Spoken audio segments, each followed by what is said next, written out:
Tes cek. Oke. Masuk. Ya. Oke, wes ya iki sudah record. Oke.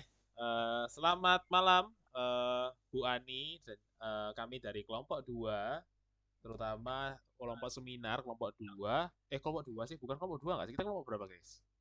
Kelompok 4 nggak salah. Kelompok, ngawur kelompok satu nggak sih? Oh iya, kelompok 1. Ya, sorry, kelompok 2. Kita dari kelompok 1. Didoakan. Apa, Chef? Apa-apa, lanjut. Oke. Nanti Bu Ani bingung loh ini. Ya diedit, nggak apa-apa. Iya, iya. Apa-apa. Ya, Apa wes. nih, Buan? Ya, oke, Bu Ani kan baik. Ya, oke. Kita dari kelompok 1, saya dengan Deus Bastian dan teman-teman akan mempresentasikan judulnya adalah Personal Branding Marcella Liunik sebagai seorang konten kreator dalam industri kreatif di Indonesia. Nah, kita dapat tema konten kreator pada saat itu yang kita setelah dibagi ya, pakai Rowlab di kelas kalau nggak salah itu.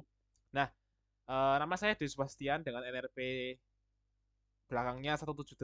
Mungkin yang lainnya bisa ikutan juga perkenalan. Silahkan. Dari Cevio mungkin. Ya, selanjutnya saya perkenalan ya. Nama saya Xavier Anderson, NRP 084. Ya, lanjut Natasha. Ya, halo Bu, ini Natasha, NNPE 122000211. Oke, yang terakhir yang ada di mobil ini. Waduh. Ya, Mas Yoga, Ya. silahkan. Oke, ya perkenalkan saya Ignatius Yoga, NR belakangnya 181. Maaf ya Bu, apa videonya agak tergunjang-gunjang gini. Oke, Iya, enggak apa-apa, enggak apa-apa. Ya, yang penting jelas. Oke. Ya, untuk di presentasi kali ini akan dimulai dengan saya dulu karena itu saya di bagian abstrak, yaitu yang pada saat awalnya. Oke, mungkin Cevia bisa di-scroll sedikit. Ya, oke. Di bagian abstrak ini, lebih tepatnya kita mencari tahu sih apa sih konten kreator ya, lebih di dalam pandangan umum ya, seorang konten kreator itu bagaimana dan bagaimana konten kreator itu bisa booming dan juga menjadi sebuah hal yang dibahas nih hingga sekarang gitu. Jadi pada awalnya itu berkembang pada tahun 2015 yang mana seorang konten kreator itu memiliki peran penting di dunia digital. Nah, 2015 itu saya ingat banget yang mana konten kreator itu awalnya mereka tuh di YouTube dan dikenal dengan julukan YouTuber. Nah, YouTuber ini mereka berkembang contohnya kayak YouTuber pada tahun 2015 itu seperti kayak ada Edozel, terus ada Chandra Liao, kalau misalnya Ibu tahu dan mungkin mau di-search bisa banget, itu mereka berkarya pada tahun 2015. Dan dulu ketika 2015 konten kreator itu masih terbatas di YouTube aja. Kayak kebanyakan orang itu melihat, oh kalau bikin video di YouTube jadi konten kreator nih, jadi YouTuber nih gitu. Nah, mereka kayak mereka udah semua memiliki kebanggaan tersendiri gitu. Nah, terus pada em, waktu berjalan itu tidak hanya YouTube saja loh ternyata, dan banyak hal. Contohnya seperti di era sekarang ya 2022 ada Instagram, TikTok, Twitter, YouTube dan sebagainya. Nah, sampai-sampai itu kayak semacam content creation atau ilmu dalam konten kreator itu kayak dibutuhkan gitu loh di banyak hal, kayak semua hal itu dibutuhkan content creation yang untuk melancarkan usaha itu, misalnya ya kayak ada orang jualan roti gitu. Nah, karena kita jualannya secara digital, kita nggak mungkin ya kan supaya cuman jualan roti aja, supaya lebih menjual lagi mungkin kita memberikan adanya konten. Nah, content creation itu yang membuat itu tuh jadi sebuah bahan ya yang menjual kita ini siapa gitu. Nah, terus kami lebih tepatnya ada satu role model terutama di bidang industri kreatif dan juga yang relate ya dengan kami semua yang mana itu adalah seorang ilustrator dan juga art director yang bernama Marcelia Liunik. Nah, ya. Itu yang akan kami ulas pada jurnal kali ini. Nah, kenapa sih kok kita memilih itu? Karena ya yang awalnya karena kita itu memang pada background itu ya desain komunikasi visual dan kami bisa dibilang dekat ya dengan industri kreatif. Nah, kami juga melihat konten kreator yang juga dekat di industri kreatif juga supaya bisa dibilang tidak terlalu jauh gitu. Oke, dan dari abstrak ini kami juga mendapatkan kata kunci tiga, yang mana konten kreator, branding, dan berkarya. Kata kunci ini berusaha digunakan supaya untuk mengarahkan sih arahan kita itu mau kemana dalam hal pembahasan selanjutnya. Oke, dari abstrak sudah dari saya, mungkin akan dijelaskan oleh partner saya satunya lagi, Cevio. Silahkan. Oke, untuk selanjutnya adalah bagian pendahuluan ya, pendahuluan dari jurnal yang kita sudah buat gitu. Jadi saya scroll dulu, oke. Jadi dengan meningkatnya jumlah pengguna media sosial di Indonesia ini, masyarakat ini jadi lebih aktif dalam berinteraksi dengan dunia digital atau dunia maya yang kita biasa ketahui ya. Banyak sih, banyak banget jenis-jenisnya aplikasinya seperti yang disebutkan tadi. Cuma terutama yang satu ini biasanya orang-orang itu banyak yang digunakan untuk mau posting tulisan, foto maupun video. Nah, salah satu yang kita ambil di sini ini Instagram. Aplikasi yang mayoritas dipakai oleh generasi Y, milenial, dan juga generasi Z. Nah, kenapa aplikasi ini banyak sekali yang memakai? Karena ternyata aplikasi ini memiliki nilai karakteristik yang user friendly dengan fungsinya. Jadi untuk update-update konten itu sangat user friendly untuk orang-orang. Nah, dari sini juga menjadi kesempatan bagi content creator untuk berkarya. Seperti itu.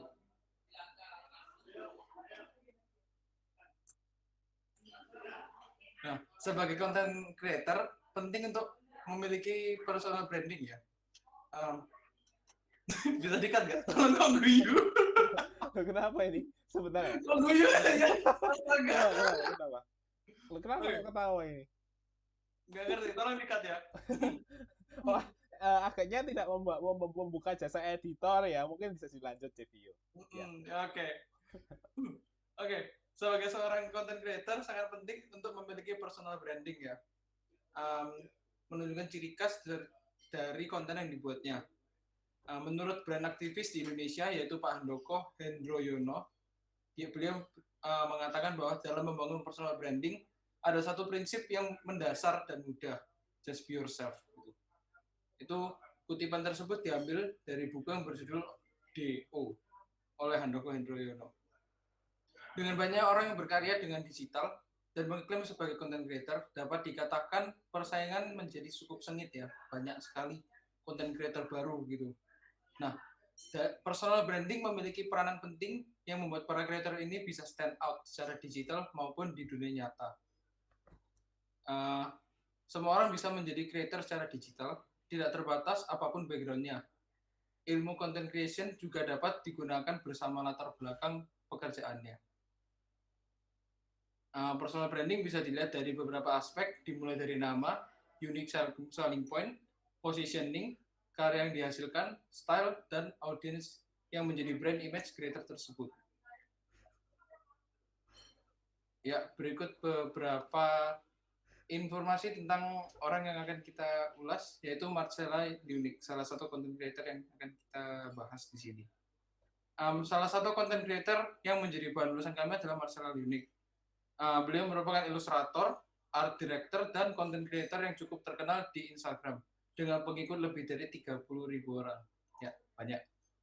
Sebagai ilustrator yang sudah cukup terkenal, Marcella Liunik juga pernah berkolaborasi dengan berbagai brand yang cukup besar yang ada di Indonesia, seperti Google, YouTube, Samsung, dan juga H&M.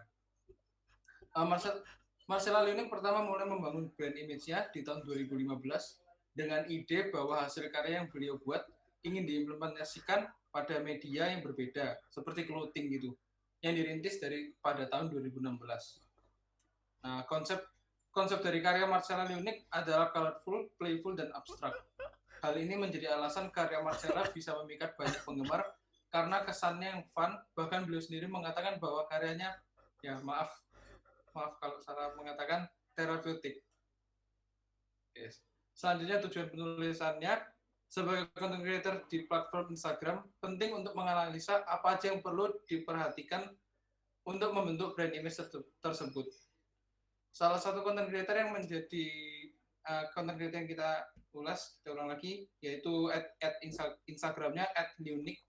Dari konten creator ini yang diperhatikan adalah bagaimana mereka mendapat penggemarnya, dari mana nama mereka dikenal, dan apa saja yang harus dipertahankan seperti elemen desain dan gaya desain yang dipakai sehingga bisa dikenal oleh banyak orang. Sekian pendahuluan dari saya. Untuk selanjutnya bisa dilanjutkan oleh partner saya. Iya. Aku dulu. Benar. Metode aku dulu. Oh iya, silakan Ya, Natasha. baru nanti nomor 3 ya. Oke, baik Bu. Ini Natasha yang take over lagi. Nah, untuk melanjutkan analisis terkait personal branding sosok Marcella Liunik yang udah dijelaskan sama Cevio ya sebagai seorang content creator, maka proses metode penelitian of course harus dilakukan. Nah, dalam proses tersebut ini metode penelitian yang akan digunakan itu diketahui bersifat kualitatif. Itu yang kita pilih gitulah. Nah, dalam metode ini kita akan melakukan 3 tahap, yaitu kita akan melewatkan tahap persiapan, pekerjaan, dan analisis. Di mana nantinya tahap analisis ini yang tahap paling terakhir adalah kita bakal mendekati melalui analisis data teks gitu, yaitu data tertulis dari hasil kuesioner. Mohon jangan ketawa teman-teman. Nah, dalam tahap persiapan, teknik pengumpulan data yang dilakukan adalah melalui kuesioner menggunakan Google Form. Nah, karena itu beberapa pertanyaan yang harus disediakan dipikirkan terlebih dahulu oleh teman-teman di sini, including me, agar pertanyaan yang diberi itu tidak out of focus. Observasi terhadap beberapa konten atau karya milik Kak Marcella Liunik ini sempat dilihat secara dekat gitu. Apalagi konten yang bersifat berkolaborasi, especially yang sempat trending juga dengan brand pakaian H&M gitu sih. Setelah melakukan observasi ini, pemikiran tentang thoughts on karya-karya Kak Liunik ini yang udah kita ambil lalu diolah dan dijadikan beberapa pertanyaan untuk para target audience, di mana ya itu teman-teman kita ini siswa gitulah. Jawaban yang didapatkan ini lalu dicatat kan. Setelah dicatat kita simpulkan, terus kurang lebih seperti yang kita sudah lihat yang bakal dijelaskan itu bakal terkait sudut pandang masyarakat Indonesia gitulah terhadap karyanya sendiri yang udah kita pilih, kurang lebih gitu. Dengan melakukan tahap persiapan kita akhirnya menemukan 6 pertanyaan, yaitu yang tentunya cocok digunakan. Pertanyaan ini adalah seputar ya tadi seperti yang saya sudah jelaskan sebagai Liunik sebagai ya seniman, ilustrator, content creator gitu. Nah, pertanyaan-pertanyaan ini udah terlihat ya di atas aja gak apa-apa. Yang oh ya udah. Never mind. Sorry nge-lag. Ya udah betul. Nah, pertanyaan ini seperti yang udah bisa dilihat itu pertama, apakah kamu familiar dengan ilustrator yang diketahui sebagai Liunik? Ya, walaupun namanya Marcella Liunik, biasanya lebih sering dipanggil Liunik. Apalagi yang lihat dia di Instagram.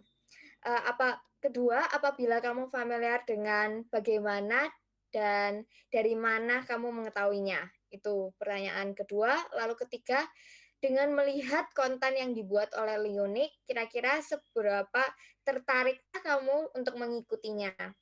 Lalu keempat, apabila kamu tertarik, hal apa terkait konten Liunik sendiri itu yang membuatnya stand out sebagai konten creator ataupun ilustrator. Terus kelima, silakan menceritakan sedikit konten manakah yang pernah kamu lihat dari Liunik. Jadi ini nomor 4 sama nomor 5 sedikit berkaitan. Ini juga menggali lebih dalam. Nomor 6 yang terakhir, apa manfaat yang didapatkan dari konten dan karya seorang Liunik, sosok Liunik itu. Nah, lalu untuk tahap pekerjaannya ada total sebanyak 5 orang yang jawabannya kita ambil untuk dijadikan dasar dari analisis kita. Mungkin boleh dimulai dari Deo dulu untuk pertanyaannya, nomor 1, 2, dan 3.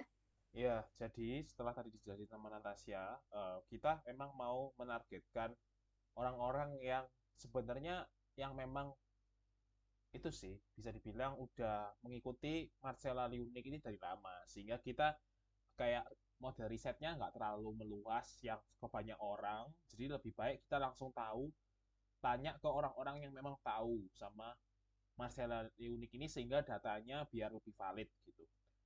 Dan pertanyaan yang pertama, apakah kamu familiar dengan ilustrator yang diketahui sebagai Leonik? Pastinya ya, jawabannya mereka lima orang ini familiar semua. Sehingga karena mereka memang mengikuti sejak lama. Nah, selain itu, pertanyaan kedua, apabila kamu familiar dengannya, bagaimana dan dari mana ya kamu mengetahuinya ya?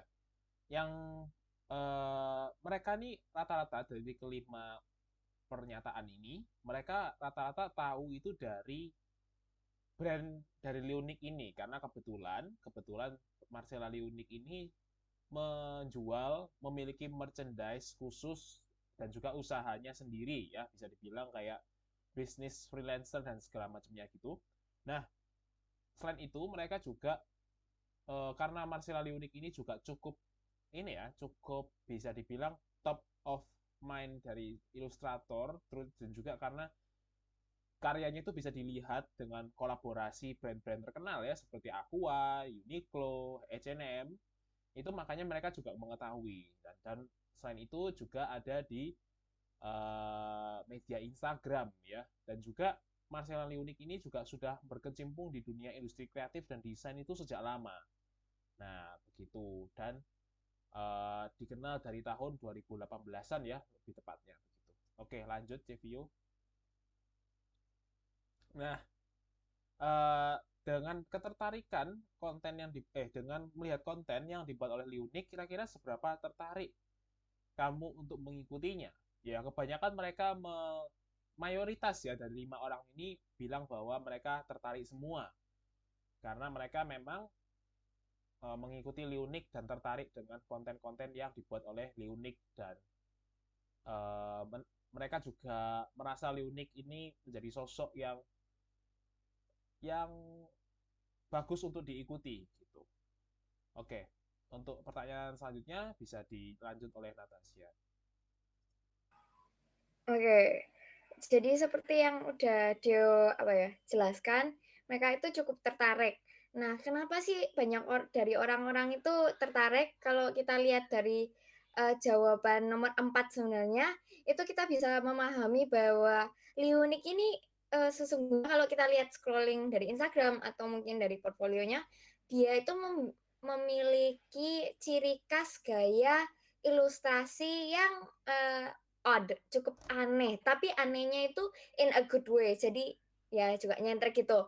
Dan ini efeknya karena mungkin pemilihan media, warna dan ya gayanya sendiri, di mana kalau ilustrator itu kan kalau kita lihat sebenarnya gayanya itu kayak cukup realistik gitu-gitu kan, yang dulu sempat ngetren dan so on. Tapi Liwenik ini gayanya lebih kayak dia menggunakan bentuk-bentuk yang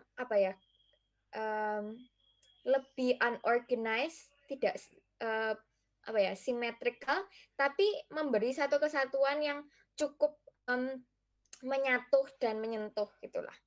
Lalu untuk nomor 5 yaitu pertanyaannya, silakan menceritakan sedikit konten manakah yang pernah kamu lihat dari Liunik, dari ya mungkin dari Instagram dan so on. Nah, jadi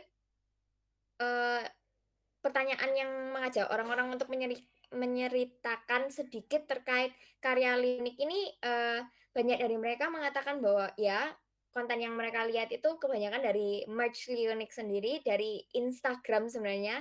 Makanya di saat pendahuluan juga Cevio sempat membicarakan tentang Instagram ya, karena itu banyak dari mereka itu melihat dari Instagram, terlagi untuk juga selain dari merch Liunik sendiri yang Liunik bikin, mereka juga banyak lihat dari brand-brand kayak yaitu H&M sama Uniqlo, di mana ya seperti yang kita tahu anak-anak Gen Z khususnya di Indonesia itu paling hobi ya bajunya tuh kayak Uniqlo, H&M gitu-gitulah.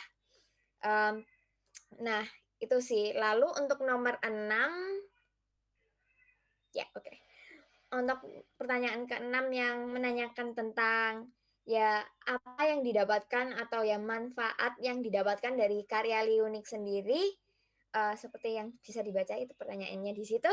Nah, orang-orang tuh merasa kalau karyanya, apalagi ini untuk orang-orang 5 orang ini yang udah apa ya bisa bilang cukup ngefans sama Liunik atau sudah mengikuti Liunik for a certain period of time itu mereka merasa ya tentu saja bermanfaat karyanya karena inspirasional, motivational dan secara emosional itu kena karena juga Liunik ini sempat trending juga mungkin karena dia memposting cerita di balik layar di mana dia tuh sempat struggle sebagai seorang content creator dan ilustrator dan tiba-tiba akhirnya dia bisa kolaborasi dengan brand-brand besar. Kurang lebih gitu sih. Selanjutnya silakan hasil dan pembahasan. Oke, ini disimpulin kan dulu ya. Oh iya, boleh-boleh. Maaf. Kesimpulan ya. Jadi dari jika saya simpulkan dari 6 pertanyaan ini bisa dibilang Marcella Liunik ini cukup memberikan dampak ya, terutama dalam hal sebagai dia sebagai konten kreator. Yang pertama kayak Marcella Liunik ini bisa menjadi contoh untuk sosok orang yang sukses dalam hal industri kreatif dan juga di bidang-bidang yang dekat dengan kami gitu ya sebagai mahasiswa di kafe itu sehingga kita melihat Marcella Liunik ini sebagai sosok role model ya terutama untuk mereka yang penggiat di bidang ilustrasi. Selain itu konten-konten yang dibuat juga itu sih bisa dibilang membantu dalam hal dia personal branding untuk sebagai ilustrator yang membuat dia bisa menjadi sosok ilustrator yang terkenal dan juga impactful di dunia industri kreatif di sekarang ini. Ya, gitu sih kalau dari kesimpulan dari 6 pertanyaan ini bisa dibilang ya Liunik memang cocok untuk menjadi sebuah konten kreator, terutama yang setelah kami bahas gitu. Oke, bisa dilanjut sama Yoga. Oke, baik. Cek apakah suara saya masuk. Kurang keras, kurang kenceng Yog. Oke, sebentar. Oke, seharusnya cukup kenceng ya. Oke, Iya, terima Yog. kasih, Deo. Berikutnya kita akan melanjutkan ke hasil dan pembahasan. Boleh diturunkan, Savio? Oke, terima kasih. Cukup. Oke, jadi mengutip dari Aprilia, Peter Montoya menuliskan dalam bukunya yang berjudul The Personal Branding Phenomenon, ada 8 unsur pembentuk personal branding, yaitu dalil keahlian, dalil kepemimpinan, dalil kepribadian, dalil kekhasan, dalil kenampakan, dalil kesatuan, dalil ketekunan, dan dalil niat baik. Semua dalil ini cukup penting dan apabila seseorang bisa menguasai setidaknya setengah mungkin 3/4 dari semua dalil ini, kemungkinan besar dia sudah menguasai dan memiliki personal branding yang sangat kuat. Dan boleh dilanjutkan ke bawah, Savio.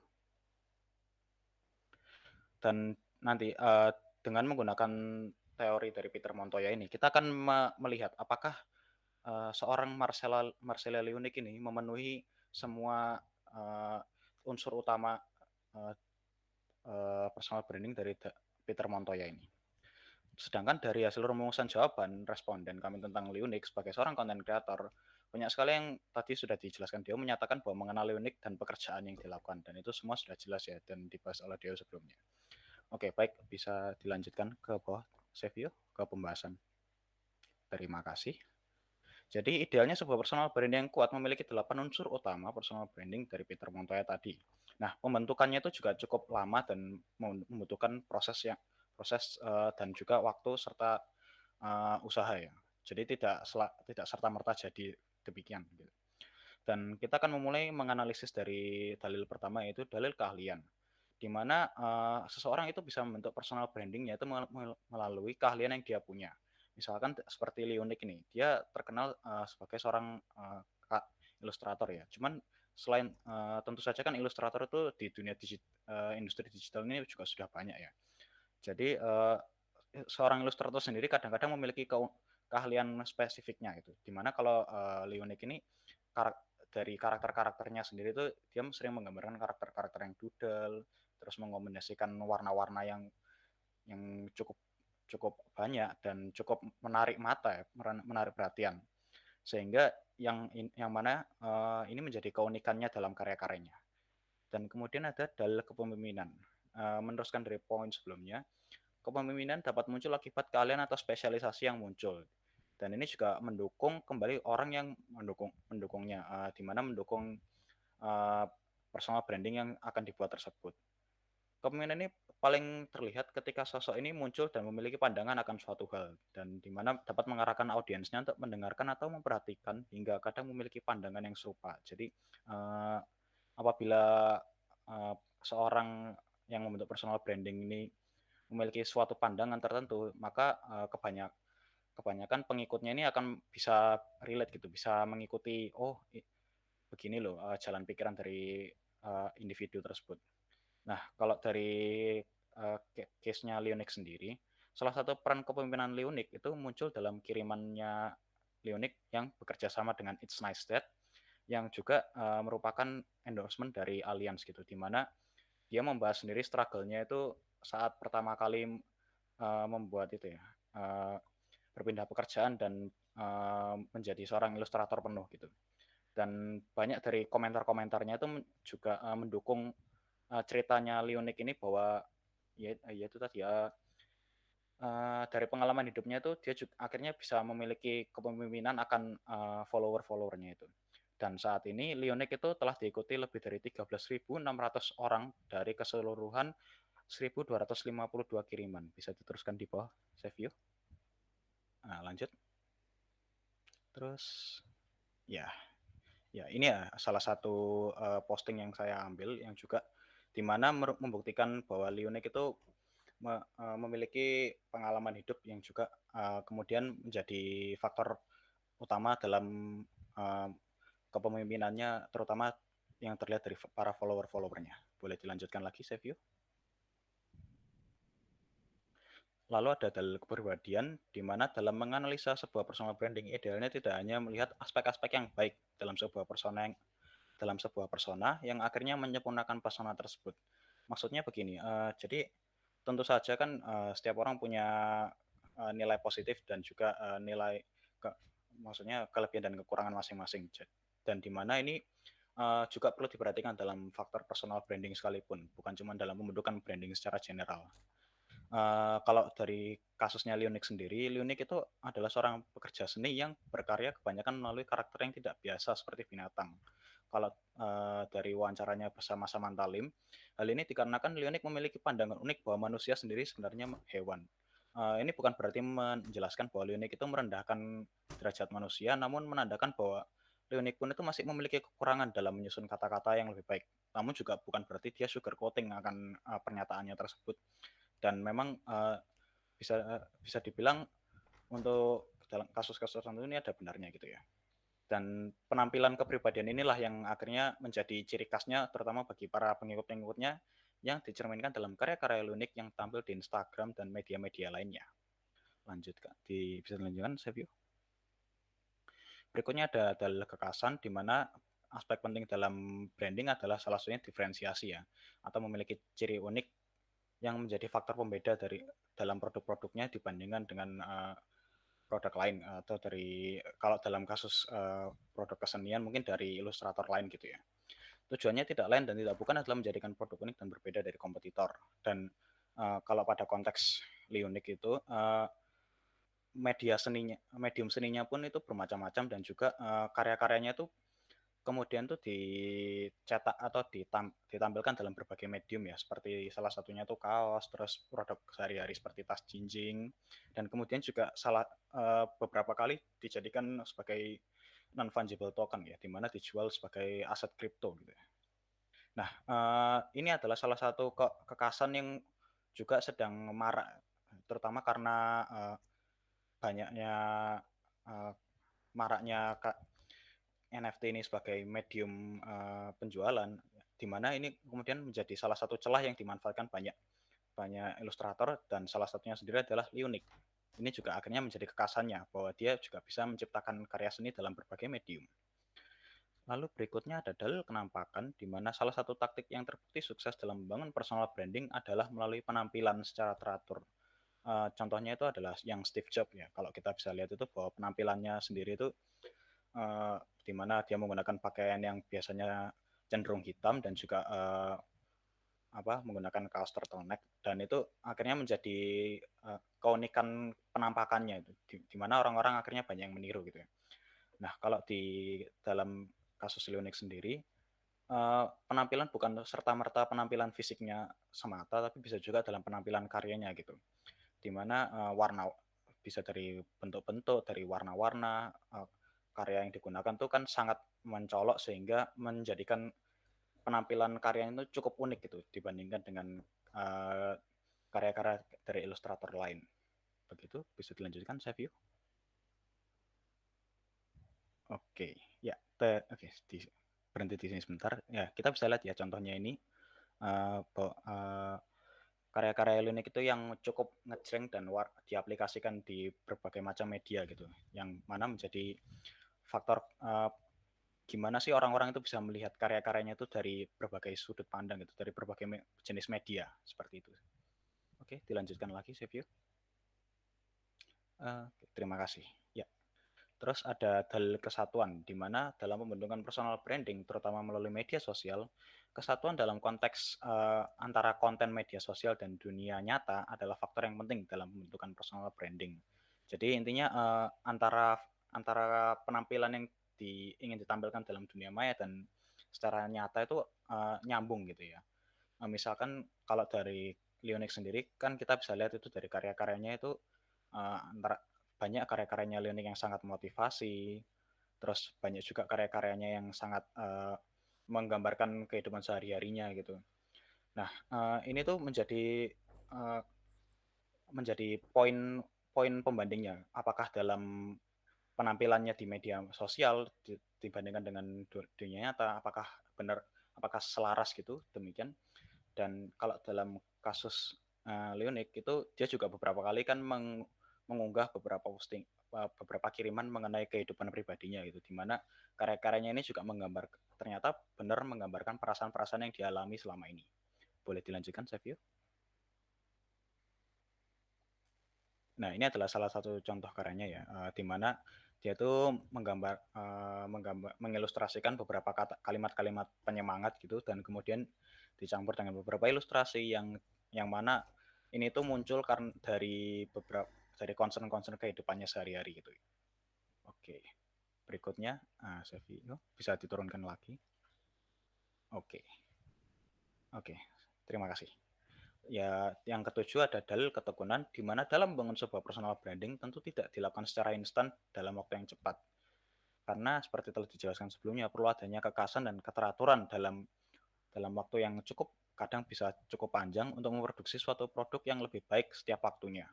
Berlaku demikian dengan konteks kesenian, di mana perlu adanya ketekunan seperti melakukan sketsa dan menggambar setiap waktu agar terus terasa dan tidak hilang kemampuan berkaryanya. Leonix sendiri memaparkan bahwa setidaknya dia perlu 10.000 jam dengan berbagai medium dan selalu mencoba jenis karya baru agar dia itu menjadi semakin tekun gitu dalam menekuni dunia kesenian ini.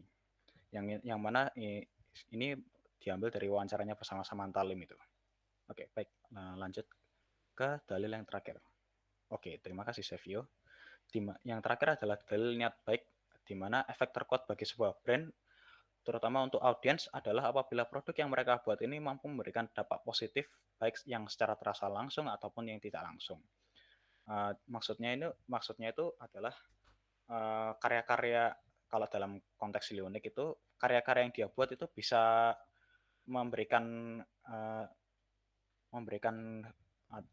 efek penyemangat atau menjadi relaksasi visual. Mungkin dengan melihat karya-karyanya itu audiens itu bisa merasakan bahwa oh iya ini loh saya mendapatkan dampak positif, di mana kita bisa lihat juga dari beberapa jawaban responden di atas itu bahwa responden banyak yang tersemangati akibat melihat karya-karya Leonik dan postingan-postingannya, yang di mana menarik banyak perhatian individu yang akhirnya mengikuti dia, dan akhirnya ini memberikan efek positif bagi responden tersebut untuk semakin berkarya lebih baik. Oke, boleh dilanjutkan, Savio. Oke, terima kasih. Ya, ini adalah salah satu contohnya ya, di mana kolom komentar Leonic itu sendiri dipenuhi dengan komentar bahwa dengan karya-karyanya ini tuh dia telah menginspirasi banyak orang. Begitu. Oke, bisa dilanjutkan ke bagian kesimpulan. Baik, apakah kesimpulan saya lanjutkan? Atau mungkin Deo? Ya, Oke. mungkin kesimpulannya ini aku bantu ya, terutama ya jadi kayak kesimpulannya dengan jawaban yang hasil riset kita tadi bentuk kuesioner kita dapat menyimpulkan ya bahwa banyak dari para target audience itu ditujukan tuh familiar ya. Jadi seperti apa yang tadi saya juga bilang ya, kayak mereka pada tahu tentang Liunik, lalu habis itu mereka itu juga pada relate, pada melihat sosok Liunik itu menjadi sosok yang baik dan juga sosok role model. Dan Liunik ini dikenal dari brandnya, ada pameran seni, karya kolaborasi ya, dan juga sekarang Liunik sudah bisa dibilang melalang buana ke luar negeri karya-karyanya. Dan dalam konteks personal branding ini, kita tuh dapat menarik kesimpulan bahwa perlu usaha dan ketekunan untuk membentuk sebuah branding yang sukses. Ya, jadi dalam sebuah membentuk personal branding itu as like kita itu manusia itu juga bisa dibuat sebagai treat, diperlakukan seperti brand, diperlakukan seperti bisnis gitu, yang mana itu pun juga butuh waktu, nggak bisa instan, butuh adanya konsistensi, persistensi, dan juga yaitu tadi kita juga memiliki positioning ya dari segi kita sebagai content creator yang seperti apa, dan juga menciptakan kita juga sebagai content creator harus menciptakan rasanya untuk rekat dengan audience ya terhadap personal brandingnya. Bagaimana kita personal branding itu bisa muncul ke audience itu, ya itu tadi relevan terhadap audience, selalu disukai oleh audience. Sebab jika tidak seperti itu, maka tidak connect ya antara content creator, seorang kreator, dan juga audience itu. Dan Liunik ini dengan tahapan yang sekarang bisa dibilang tuh dinilai mampu ya, dan juga manfaatnya itu juga dirasakan oleh para audiens. Nah, gitu. Secara konten, Liunik menginspirasi ya, menginspirasi banget dari apa ya, merchandise, style ilustrasinya, konten doodle-nya dipublikasi secara konsisten. Jadi kayak mereka Liunik sendiri itu juga terus berkarya, terutama ya postingannya juga tidak terlalu berat-berat ya, terutama yang konsistensi itu penting, dan juga dari karyanya tersebut bisa dijual sebagai merchandise yang bisa dibilang cukup sukses dengan konten yang dipublish media sosial secara berkala, juga tidak langsung memberikan, ini bisa turun lagi Civio, agak turun lagi ya, memberikan manfaat ya, manfaat bagi audiens ya, itu Liunik memberikan dampak yang mana sebagai ilustrator memiliki brand sebesar itu kayak sebuah hal yang wow gitu ya bagi kita, bagi kami terutama di bidang industri kreatif. Dengan memiliki jangkauan karir yang sukses, terutama di bidang industri kreatif, kebanyakan dari target audiens itu merasa terinspirasi ya, seperti dengan tadi ya apa yang kita riset, terutama ada beberapa orang yang mengatakan terinspirasi melihat Liunik itu sebagai role model mereka yang tetap berkarya dan bangga menjadi insan kreatif. Dan juga ada saran penulis untuk penelitian selanjutnya adalah mendalami bagaimana karya seni, khususnya karya seni Liunik, mampu mempengaruhi terhadap segi emotional audience, mendalami riset ya, mengenai keunikan konten Liunik dibandingkan dengan konten kreator serupa dalam wadah seni grafis, seni rupa, dan juga industri kreatif. Ya, mungkin sekian dari presentasi kami kelompok 1, terutama di tugas 2 seminar ya kali ini. Dan ini adalah daftar pustaka yang kami ambil, terutama juga ada mengambil dari dua buku ya kalau nggak salah, juga ada link-link yang berkaitan. Terima kasih untuk Bu Ani sudah menonton dan sudah mendengarkan presentasi ini. Presentasi akan ditutup dan ya, terima kasih Bu. Terima kasih Bu Ani. Terima kasih, Bu.